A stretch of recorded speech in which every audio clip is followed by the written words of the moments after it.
पालक पनीर की सब्जी। सीतापुर में अजय और उसका परिवार साथ रहते थे। अजय का बड़ा लड़का शांत स्वभाव का था, वहीं उसका छोटा लड़का थोड़ा गुस्से वाला था। माँ मेरा टिफिन दे दो और नाश्ते में क्या बनाया है वो भी बता दो। बेटा, भाभी ने खाने में घिया की सब्जी बनाई है और आज नाश्ते में भी घिया की भुजिया है। माँ क्या है ये रोज रोज का ड्रामा, थक गया हूँ मैं घिया खाते खाते। तुम लोग अगर अच्छी सब्जी नहीं बना सकते तो मुझे बता दो, मैं खुद बना लूंगा। अब आज खा ले बेटा, कल से ना हम ध्यान रखेंगे, कुछ और बना देंगे तेरे लिए। आज से 2 दिन पहले भी तुमने यही वादा किया था और उस दिन भी टिंडा बना के खिला दिया था। अरे इतना गुस्सा क्यों करता है? हम दोनों भूल गए थे कि तुझे घिया पसंद नहीं है। भूल गए थे तो आगे से याद रखना। मैं जा रहा हूँ ऑफिस, लेट हो रहा है मुझे। यश गुस्से में बिना कुछ खाए ऑफिस चला जाता है। ऑफिस में लंच के वक्त यश को भूख लगती है तो वो ऑफिस के बाहर कुछ खाने के लिए निकलता है। सर आपके टिफिन आया है, आप बाहर क्यों खाने जा रहे हैं? मैंने तो कोई टिफिन ऑर्डर नहीं किया, कहाँ से आया ये? सर मुझे नहीं पता, पर इस टिफिन पर आपका नाम लिखा है। हो सकता है आज मैं घर से गुस्सा होकर आया था तो मम्मी या भाभी ने मेरे लिए टिफिन भेजा होगा। यश टिफिन अपने साथ ले जाता है। वो देखता है कि टिफिन में पालक पनीर है और पालक पनीर देखकर यश खिल जाता है। माँ I love you, thank you thank you thank you.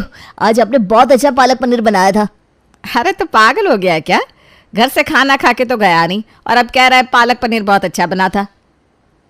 तो ऑफिस में टिफिन तुमने नहीं भेजा था? उस टिफिन में पालक पनीर था जो बहुत स्वादिष्ट था। अरे घर में पालक पनीर बना ही नहीं तो तुझे टिफिन में कैसे भेजूंगी? मैं समझ गया, मेरी प्यारी भाभी ने मेरे लिए पालक पनीर भेजा था। देवर जी, घर में आज घिया के अलावा कुछ बना ही नहीं था, मैं आपको पालक पनीर कैसे भेजूंगी? देखिए भाभी, आप ना झूठ मत बोलिए, मैं जानता हूँ आप अपने देवर का बहुत ख्याल रखती हैं। देवर जी, मुझे किसी ने आज पनीर ला कर ही नहीं दिया तो मैं आपको टिफिन में वो कैसे भिजवा सकती हूँ? यश अगले दिन उठकर ऑफिस के लिए तैयार होता है।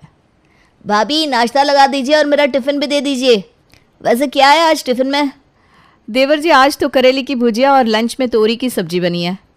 फिर तो रहने ही दीजिए भाभी, आप मुझे जो रोज़ लंच में भेजती है ना पालक पनीर, आज भी वही भेज दीजिएगा। देवर जी, मैं आपको लंच नहीं भेजती। मैं मानता हूँ आप सबके सामने कहने से डर रही हैं पर मुझे पता है आज भी आप टिफिन भेजेंगे ज़रूर। यश ऑफिस चला जाता है। ऑफिस का गार्ड संतोष लंच के वक्त यश की टेबल पर टिफिन रख देता है। आज भी खाने में पालक पनीर था। भाभी इतना स्वादिष्ट खाना बनाने लगी है, पता नहीं घर पर वो ऐसा खाना क्यों नहीं बनाती। यश यही सोचकर घर जाता है कि आज तो वो पता करके ही रहेगा कि पालक पनीर बनाया था किसने। माँ देखो, मुझसे ना मजाक मत करो, सच सच बताओ, पालक पनीर तुमने ही भेजा था ना? मुझे तो एक बात बता, पालक और पनीर ये दोनों ही मुझे कौन ला कर देता है जो मैं पालक पनीर बनाऊंगी?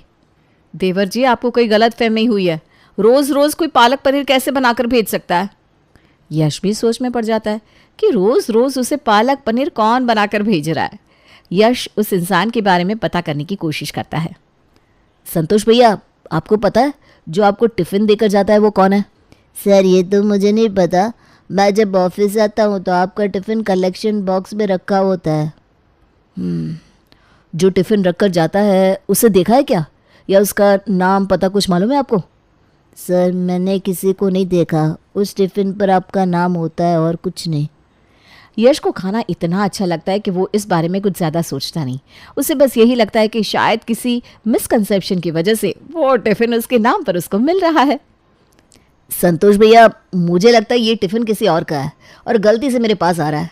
सर मैं पूरी कोशिश कर रहा हूँ उसका पता लगाने का जिसका ये टिफ़िन है, पर मुझे अब तक कुछ पता नहीं चल पा रहा। संतोष भैया, मैं ऐसे किसी का टिफ़िन नहीं खा सकता, अब आप ये टिफ़िन मुझे मत दिया कीजिए। सर आप ये टिफ़िन नहीं खाएंगे तो इसमें रखा हुआ खाना बर्बाद हो जाएगा। अरे संतोष भैया, कोई और रास्ता भी तो होगा, इस तरह मैं किसी और का टिफ़िन कैसे खा सकता हूँ? सर आप एक काम करिए, मुझे टिफ़िन के बदले पैसे दे दीजिए, जब इस टिफ़िन का मालिक आएगा तो मैं उसके टिफ़िन के पैसे दे दूँगा। यश को टिफ़िन का खाना बहुत पसंद आता था। कई दिनों तक ये सिलसिला चलता रहा, पर एक दिन अचानक टिफ़िन आना बंद हो गया। संतोष भैया, आज आपने मुझे टिफ़िन नहीं दिया। टिफ़िन तो सर आना बंद हो गया। अच्छा, जो टिफ़िन लेकर आता है आपने उससे पूछा? उसने मुझे बताया कि कोई लड़की थी जो टिफ़िन बनाकर भेजती थी। अच्छा, उसका कोई एड्रेस है क्या आपके पास? उसका एड्रेस तो टिफ़िन वाले को भी नहीं पता। वो टिफ़िन पर आपका नाम लिखकर टिफ़िन दे जाया करती थी। अरे ये तो बड़ी हैरानी की बात है। आखिर कौन है वो लड़की जो जानबूझकर मुझे टिफ़िन भेज रही थी? उसे ये कैसे पता कि मुझे पालक पनीर बहुत पसंद है? यश को उस लड़की से प्यार हो जाता है और वो उसे ढूंढने की पूरी कोशिश करता है। यश के ऑफिस वालों को भी इस बात का पता चल जाता है कि यश के लिए कोई लड़की रोज टिफिन भेजती है। राकेश, तुझे नहीं लगता ये लड़की यश पे बहुत मेहरबान है? राहुल, तुझे लगता है कि सच में कोई ऐसी लड़की होगी? यार, रोज रोज पनीर बनाना इतना आसान काम नहीं है कि कोई लड़का कर दे। अरे आजकल का कुछ पता नहीं, क्या पता कोई इसकी फिरकी ले रहा हो। चल तो फिर हम यश के मजे लेते हैं। भाई यश, तेरी तो चांदी चांदी हो रखी है आजकल। भाई एक बात बताओ, लड़की के नाम पर कोई लड़का तुझे बना तो नहीं रहा? मुझे तो वो गाना याद आ रहा है, आदमी हूँ आदमी से प्यार करता हूँ। सोच, अगर यश ने पता लगा लिया और उसके एड्रेस पर पहुंचा और किसी लड़के ने दरवाज़ा खोला तो क्या होगा?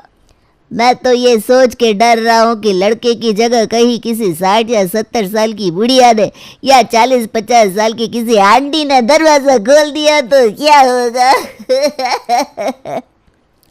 यश का अब उसके ऑफिस में आए दिन मजाक बनाया जा रहा था। वहीं घर पर यह बात पहुंचने से उसकी भाभी और भाई भी उसकी टांग खींचने लगे थे। देवर जी, आपकी जैसी किस्मत तो किसी की नहीं हो सकती। मुझे तो शादी के बाद भी लौकी, तोरी, टिंडा यही खाने को मिलता है, पर तुझे तो पालक पनीर, वो भी शादी से पहले। देवर जी, ज़रा संभल कर चलिएगा।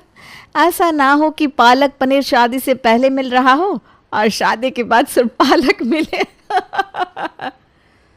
अरे प्रीति, तब तक तो हमारे छोटे भाई का पेट भर चुका होगा। ये बात भी सही है। कितने दिनों से ये लड़की पनीर की डिश बनाकर भेज रही है।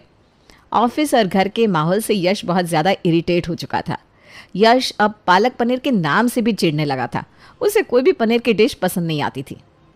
बेटा, रोज़ तू खाना खा कर नहीं जाता। देख, आज तेरी भाभी ने तेरे लिए पालक पनीर बनाया है। माँ, या तो तुम खा लो उस पालक पनीर को या भाभी से कह देना वो खुद खा ले। यश, ये क्या तरीका है अपनी माँ से बात करने का? तुम में ज़रा भी तमीज़ नहीं बची क्या? मुझ में कुछ नहीं बचा, और जो बचा है ना वो आप लोगों से झेला नहीं जाएगा। देवर जी, आपको पनीर इतना पसंद है, इस वजह से ही मैंने आपके लिए पनीर बनाया। मुझे कुछ पसंद नहीं है, इसलिए मेरे लिए कुछ भी बनाना बंद कर दीजिए, और बेहतर होगा कि मुझसे कोई कुछ ना बोले। यश का ऐसा व्यवहार देखकर उसके घर वाले टेंशन में आ जाते हैं। सुनिए ना, मुझे ऐसा लगता है कि अब हमें यश की शादी करा देनी चाहिए। सही कहते हो काजल, शायद शादी के बाद यश उस लड़की को भूल जाए। मम्मी जी, ये फैसला लेने से पहले एक बार आप देवर जी से बात ज़रूर कर लीजिएगा। अरे उससे बात करने का कोई फ़ायदा नहीं है। वो इस कदर चिड़चिड़ा हो गया है कि शादी के नाम से भी दूर भागेगा। मम्मी जी, अगर उन्हें पता चल गया तो वो घर में हंगामा मचा देंगे। बहू, वो गुस्से वाला ज़रूर है, पर ऐसा भी नहीं कि घर में किसी भी तरह का बवाल खड़ा कर दे। पापा जी, आप लोग अपनी जगह सही है, पर उनकी ज़िंदगी का कोई भी फैसला लेने से पहले एक बार उनसे प्यार से ही बात तो कर लीजिए। देख बहू, मैं नहीं चाहती कि यश अपनी ज़िंदगी एक ऐसी अनजान लड़की के लिए ख़राब करे जिससे ना वो कभी मिला, ना कभी उसने उसको देखा, और यहाँ तक कि वो उसका नाम भी नहीं जानता। प्रीति माँ बिल्कुल ठीक कह रही है। यश का मूड तो हम सबको दिख ही रहा है। उसकी शादी करने में ही अब उसकी भलाई है। मैं नहीं चाहती कि देवर जी की लाइफ किसी लड़की की वजह से ख़राब हो जाए। सुनिए, क्या आपके पास यश के लायक कोई लड़की का रिश्ता आया है? हाँ काजल, अभी कुछ दिन पहले ही मेरे पास कुछ लड़कियों के रिश्ते आए थे। एक लड़की थी सोनम, जो मुझे पसंद भी आ गई थी। पापा, आपके पास उसकी कोई फ़ोटो है? ये देखो, तुम लोग देखकर पसंद कर लो, तो इसी लड़की से हम यश का रिश्ता तय कर देंगे। लड़की तो बहुत सुंदर है, आप उनसे बात करना शुरू कर दीजिए। हमें जल्द से जल्द यश की शादी करानी होगी। यश को उसकी शादी की बात पता चलती है, जिसे सुनकर वो और भी गुस्सा हो जाता है। आप लोगों का दिमाग तो खराब नहीं हो गया? अरे बेटा, हम तेरा भला चाहते हैं, कब तक उस लड़की की याद में अपनी ज़िंदगी खराब करेगा? तो आप लोग क्या चाहते हैं कि शादी करके उस लड़की की ज़िंदगी खराब कर दो जो इस घर में आएगी? देवर जी, मैं मानती हूँ आपको उस लड़की से बहुत प्यार हो गया था, पर वो लड़की आपको मिली तो नहीं। यश, तुझे तो ये भी नहीं पता कि वो लड़की भी थी या फिर उसके पीछे अपनी ज़िंदगी क्यों ख़राब करना चाहता है? भाई आपको भी नहीं पता कि वो कोई लड़का था या लड़की। मैं इसी भरोसे पे जी लूँगा कि कोई लड़की है जो मुझसे बहुत प्यार करती है। अरे बेटा, कहना आसान होता है पर करना मुश्किल। तेरी लाइफ साल 2 साल की नहीं, बहुत बड़ी है। देवर जी, मम्मी जी बिल्कुल सही कह रही हैं। इतनी बड़ी लाइफ अकेले काटना बहुत मुश्किल होता है। आप लोगों को लगता होगा कि मैं अकेला हूँ, लेकिन मैं अकेला नहीं हूँ। मेरे साथ उसकी यादें हैं, वो पालक पनीर का स्वाद है, मेरा टिफिन का प्यार है। बेटा, इन लोगों की तरह तुझे ज़्यादा तो कुछ नहीं समझा पाऊंगा, पर एक इंसान की वजह से शादी ना करके तू 4-4 लोगों का दिल दुखाएगा। यश अपने पापा की बात सुनकर शादी के लिए हाँ कह देता है। काजल और प्रीति मिलकर यश की शादी सोनम नाम की लड़की से करा देते हैं। सोनम, हमारी शादी को कितने दिन हो गए? मैं चाहता हूँ कि तुम मुझे अपने हाथ से कुछ अच्छा बना कर खिलाओ। आप मुझे बता दीजिए, आपको जो भी पसंद होगा मैं वो बना दूंगी। सोनम, तुम्हें जो भी सबसे अच्छा बनाना आता है तुम वो बना दो, मैं खा लूँगा। सोनम अपने मन से पालक पनीर बना देती है, पर यश तो पालक पनीर देखते ही भड़क जाता है। ये सब किसकी हरकत है? देवर जी, इतना गुस्सा क्यों हो रहा है? ऐसा भी क्या हो गया? आप सबको पता है ना मुझे पालक पनीर पसंद नहीं है, तो ये पालक पनीर सोनम ने कैसे बनाया? आपने तो सोनम से सिर्फ ये कहा था ना कि कुछ भी बना दो जो तुम्हें सबसे अच्छा बनाना आता हो। हम लोगों ने उसे कुछ भी नहीं बताया है। आप लोगों को इतनी पुरानी बात का मजाक बनाना अच्छा लगता है क्या? अरे तुझे नहीं खाना तो मत खा, पर यहाँ ड्रामा मत कर। जा जाके अपने कमरे में बैठ जा। यश बिना खाना खाए अपने रूम में चला जाता है। घर के बाकी लोग खाना खाकर सोनम के बनाए पालक पनीर की बहुत तारीफ करते हैं। सारा दिन गुस्से में कुछ नहीं खाया, इतनी भूख लगी है और फ्रिज में बस पालक पनीर रखा है। बस रात में कोई देख तो नहीं रहा, यही खा लेता हूँ। पालक पनीर खाते ही उसे ऑफिस के टिफिन की याद आ जाती है। उसे समझ में आ जाता है कि ये तो वही लड़की है जो उसे ऑफिस में टिफिन भेजा करती थी। सोनम, मैं तुमसे कुछ पूछना चाहता हूँ, क्या तुम मुझे सच सच बताओगी? हाँ पूछिए ना। क्या तुम वही लड़की हो जो मुझे मेरे ऑफिस में टिफिन भेजा करती थी? जी, मैं वही लड़की हूँ जो आपके ऑफिस में आपको पालक पनीर बनाकर भेजती थी।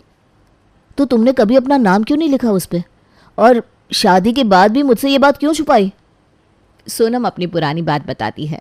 ये उस वक्त की बात है जब उसके मामा उसके लिए रिश्ता लेकर आए थे। सोनम, मैंने तेरे लिए एक लड़का पसंद किया है, बहुत अच्छे परिवार से है बेटा। मामा, क्या आप उसकी कोई फ़ोटो लेकर आए हैं? ये लड़का एमएनसी कंपनी में जॉब करता है। मामा, और कुछ पता है क्या आपको इसके बारे में? इसका नाम यश है। इसके परिवार में इसके माता पिता, एक बड़ा भाई और भाभी रहते हैं। मामा, आप मुझे उसके ऑफिस का एड्रेस दे सकते हैं? अरे बेटा, तुझे अगर उससे मुलाकात करनी है तो मुझे बता दे, मैं मिलवा दूंगा। मामा, शादी 2 दिलों का मेल होता है। मैं किसी अनजान इंसान से एक मुलाकात करने के बाद शादी कैसे कर सकती हूँ? बेटा, तेरी बात तो ठीक है, पर तू ऑफिस के अंदर तो नहीं जा सकती। उसके बारे में पता कैसे लगाएगी? मामा, वो सब आप मुझ पर छोड़ दीजिए। मुझे ये लड़का तो बहुत अच्छा लगा, पर मैं इसके बारे में थोड़ा बहुत और जानना चाहती हूँ। मेरे पास इस लड़की के घर का एड्रेस भी है। तुम किसी बहाने उसके घर जाना चाहो तो जा सकती हो। मामा, एक छोटी सी दिक्कत है। मेरे मम्मी पापा को कौन देखेगा? अपनी बहन और जीजा जी से तो मैं ही बात कर लूँगा। मामा के होते हुए तू फिक्र मत कर। मुझे बस इतना बता दे, तुझे कितना वक्त चाहिए? मामा, मुझे 1 महीने का वक्त चाहिए। मैं आपको 1 महीने के बाद हाँ या ना में जवाब दे दूंगी। इन बातों के बाद सोनम यश को पालक पनीर का भी सच बताती है। शादी से कुछ वक्त पहले एक रोज़ मैं आपके घर के बाहर आई थी। अच्छा, तो तुम घर के अंदर क्यों नहीं आई? उस वक्त